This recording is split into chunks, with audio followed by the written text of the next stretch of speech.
Le Togo va célébrer la 14e édition de la Semaine mondiale de l'entrepreneuriat du 18 au 24 novembre 2024.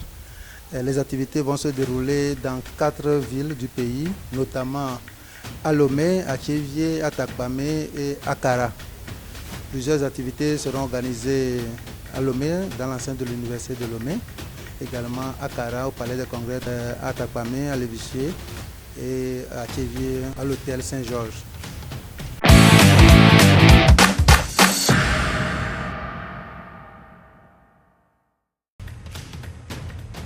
Bien, de manière globale, il y aura des ateliers, des forums, des journées de plaidoyer, des journées de découverte, des hackathons, des concours. Il y aura également une soirée de gala pour les entrepreneurs.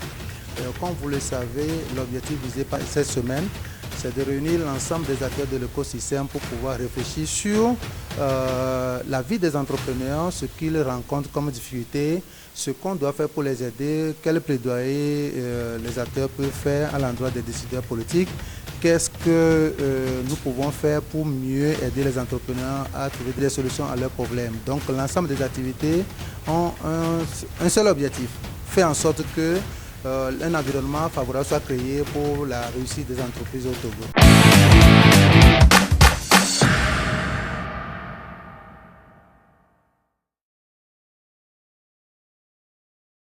Le thème mondial, d'abord, c'est l'entrepreneuriat est pour tout le monde.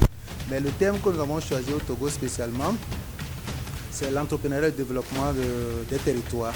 Vous savez que nous sommes dans le cadre de la décentralisation et il est important de renforcer notre économie pour permettre aux collectivités territoriales d'avoir des ressources pour pouvoir réaliser des projets de développement. C'est pour cette raison que nous avons prévu des formations au cours de cette semaine comme intelligence et économie territoriale et la stratégie de développement des territoires, qui sont des formations organisées à l'endroit des élus locaux et l'ensemble des structures de l'État ainsi que de la société civile qui accompagne la dynamique entrepreneuriale. Donc, in fine, c'est de faire en sorte que l'ensemble des acteurs comprennent la nécessité de soutenir les entrepreneurs, la nécessité de créer un cadre fiscal, juridique et financier favorable pour la promotion des entreprises, de manière à ce que, à travers l'entrepreneuriat, le problème de chômage des jeunes soit réglé, pour que les entrepreneurs puissent vraiment avoir les ressources qu'il faut pour vraiment développer leur entreprise afin de créer suffisamment de la richesse pour permettre à l'État même, in fine, d'avoir des recettes. Parce que quand les entreprises sont en difficulté, naturellement, l'État même n'aura pas de recettes. Et donc, il ne suffit pas seulement de presser les entreprises, mais il faut créer un cadre favorable pour leur permettre de voler normalement. Et en leur tour, elles n'hésiteront pas à participer au développement du pays en payant facilement les impôts et taxes. Donc, nous sommes en train de nous organiser pour vraiment travailler ensemble avec l'ensemble des acteurs de l'écosystème au niveau national pour atteindre cet objectif-là.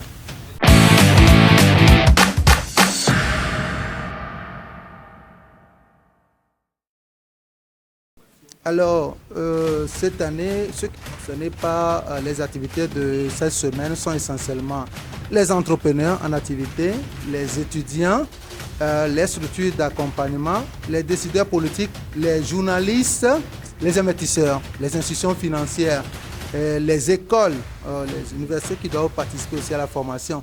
Donc, disons que tous les acteurs qui interviennent dans l'écosystème sont invités à prendre part aux activités à l'intérieur du pays. La société civile également, qui accompagne la dynamique, ainsi que les artisans qui sont des acteurs clés de l'économie nationale, sont tous invités à participer aux activités de manière à ce que nous puissions vraiment réfléchir et trouver des solutions idoines aux problèmes que rencontrent les entrepreneurs sur le terrain.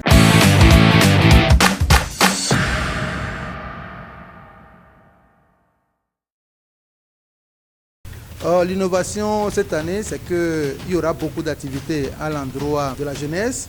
Il y aura un salon des structures qui accompagnent les entrepreneurs et il y aura également des rencontres qui permettront aux jeunes de savoir comment chercher des financements pour leur entreprise et si les formations que nous allons assurer pour les élus locaux, les décideurs des territoires.